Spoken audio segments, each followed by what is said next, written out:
What's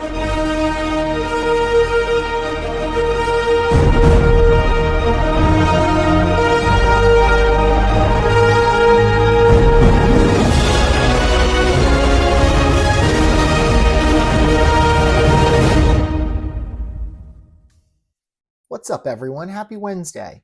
Yes, it is Wednesday. I know I'm completely screwing with your days now, but I promise this is going to be our last switch. We decided, been looking at the back end, and it just looks like a lot more of you are active on Wednesdays, Thursdays, and Fridays than you are on Mondays and Tuesdays. So I'm just going to push the release of my videos from Mondays to Wednesdays at 6:30. So this video will drop Wednesday at 6:30, and then next week we'll continue that trend. I promise I'm not going to try and change things up much more. It just seems like I'm trying to work with your schedules to kind of make it drop closer to when you guys are all active. So that's kind of the plan. So this video is the second in a 3-part series of questions you should be asking your realtor. The first one was if you were a buyer, questions you should be asking your agent. If you are looking to buy, I'll link it in the bottom. Definitely take a look at it. It's less than 10 minutes. It's a great video just to give you a basic idea of the do's and don'ts of things you should be asking your agent to make sure you're getting the right representation. This video is for sellers. If you're looking to sell your home, questions you should be asking your agent. Now, I will do the beginning part is going to be on basic questions. No matter what you're selling, general questions you should be asking your agent. And then I'll split it up to more if it's with an HOA with a condo townhouse, or if it's a single family home, slightly different questions you should be asking. So I'll kind of break that down at the end. And then next week, I will be dropping the third in the series, which is more on the leasing landlord tenant side of renting. So my wife does commercial. I'll probably get her to give me some information as well, so I can kind of cover residential and commercial in that one. But that will be the third in the series, and then we'll kind of go from there. I don't actually know the next one after that. I do have a big list. If anyone has any topics in particular you want or you need right now, happy to do that. It gives me 2 weeks to prep for it. But besides that, that's kind of the breakdown and why we're moving to Wednesday. So I think let's just get right into it. So the first part is going to be basic questions you should be asking your agent if you're a seller. Doesn't matter if it's land, if it's a house, if it's single, if it's a condo, HOA, non-HOA, $100,000 or $10 million. Just basic questions you should be asking. First one is the same question you would be asking your agent if you were buying a house, like I had mentioned in the last video. How long have you been doing this? A lot of agents I know have been doing it 10 years. And now all of a sudden they go, oh, I've been in the industry 10 years. Ask them a little more. It could have been in the industry where they were selling 9 years in New York and now they're down here. That's awesome. There's experience on the negotiating side, but learning the market, learning the areas takes normally a little bit more time than that. So if there may be a little bit less experience, make sure they have somebody in their corner. You just don't want to be at the table being the more knowledgeable, more experienced person in the neighborhoods and the contracts, things like that, than the person you're paying to do this for you. It's just, kind of common sense, but common sense isn't all that common. So the other big one is price point, area, things like that. Don't look at an agent's business card. So many agents, their office, their whatever, where they're hanging their license, could be 30 minutes, an hour, 2 hours away. Ask them where their farm area is. Ask them where they live. Ask them where they really focus on and where 50% of their deals. Normally, agents have a good majority, at least half of their deals in kind of a farm, a specific area. You always have somebody that wants to buy, sell, whatever, and then move somewhere else. You get a referral. But most of the time, you want your agent to focus where your house is. If you're looking to sell, you're not just selling the property. And I know you know this, but you're selling the area. The reason you bought probably wasn't just the home, but it was the street, it was the parks, it was the neighborhood, it was the schools, it was proximity to your job. There was other features. It's where it was on the water. Could it fit your boat? You could go on depending on what your goals and needs were when you buy. So when you're talking to your agent, you want to make sure that they know the area well enough that they can add the value of not just the value of your home, but the value of the area. For example, where I live, Lighthouse Point, it's an incredible city and there are so many agents, and I'll go in with a buyer and it's almost sad. They're representing these homes and they have no idea about how great the city is and all the parks and all the events for families and all the different safety features we have within the city. For boaters, your proximity to the inlet, how great the inlet is, locations of the water and the salinity for if you're trying to keep bait. It goes on just depending on what the buyer is again and what the buyer is looking for. But make sure when you're listing your home that the agent can do the home and the area justice.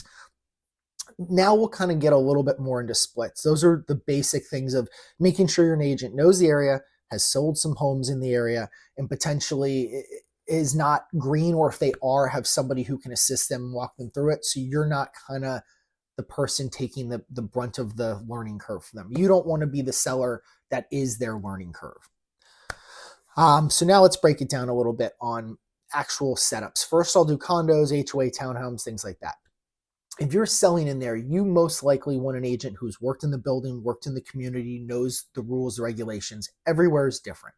So you just want to make sure that when that agent comes in, they know the timelines, they know the costs, they know what the qualifications are that are needed. Or if they don't, that they're very diligent and can ask those questions up front, because the last thing you need is to go under contracts with somebody and 2 weeks later they get denied from the association because of X, Y, or Z. And it's something that everyone should have known, but either the agent wasn't comfortable enough in the area or hadn't asked the right questions. Just like in this video, you should be asking that agent the right questions.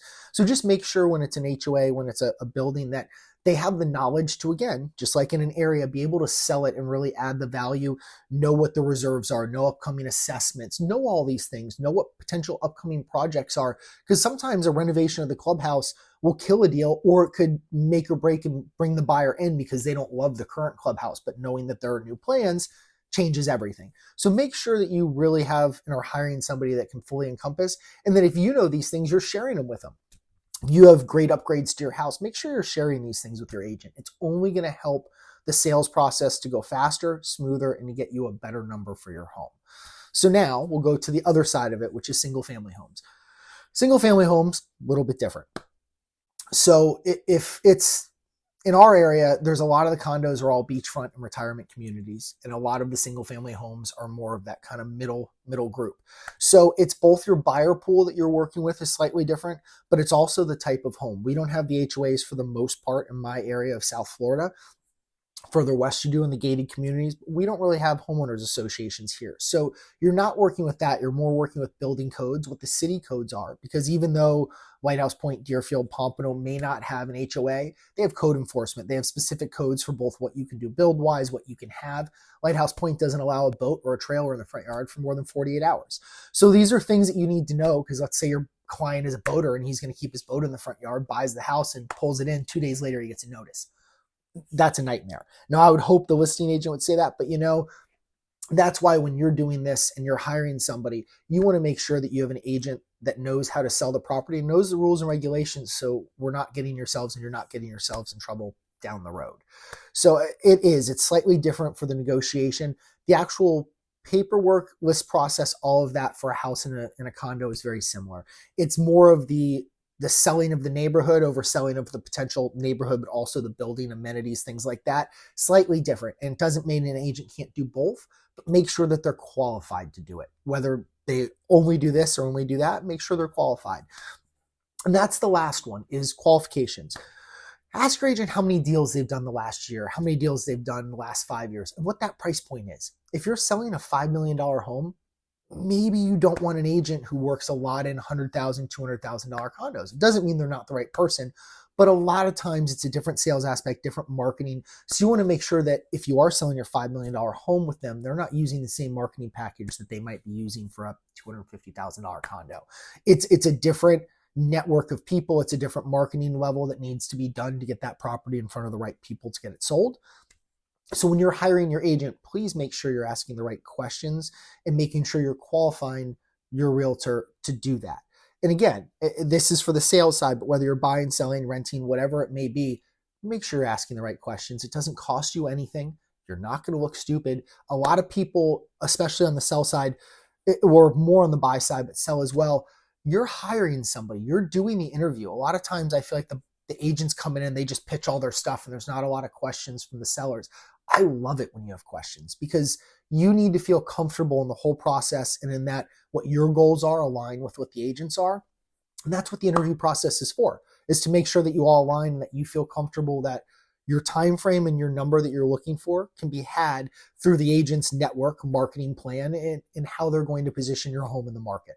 Everyone's different, but I do hope this helps you at least to start the process of when you're sitting down with a realtor to ask them the right questions to make sure that you're getting somebody who can do you justice. And again, is going to provide more than just you throwing the sign in the ground with a for sale by owner sign. Because that's, I think, a lot of times all agents provide is throwing in the MLS and there's not much more. They need to know the area. They need to know how to sell. They need to know how to market, especially in a changing market. So again, if you have any questions, I always am here to help. And next week, we'll go over more of the rental landlord lease. Thanks, guys. And as you guys know, subscribe, follow if you can, like the video. It helps me with YouTube. I know it's stupid, but I appreciate it. If you've got some value in this, share it with friends, like it. It helps me out, and I hope I helped you guys. Have a great Wednesday. See you next week. Promise that you'll catch me.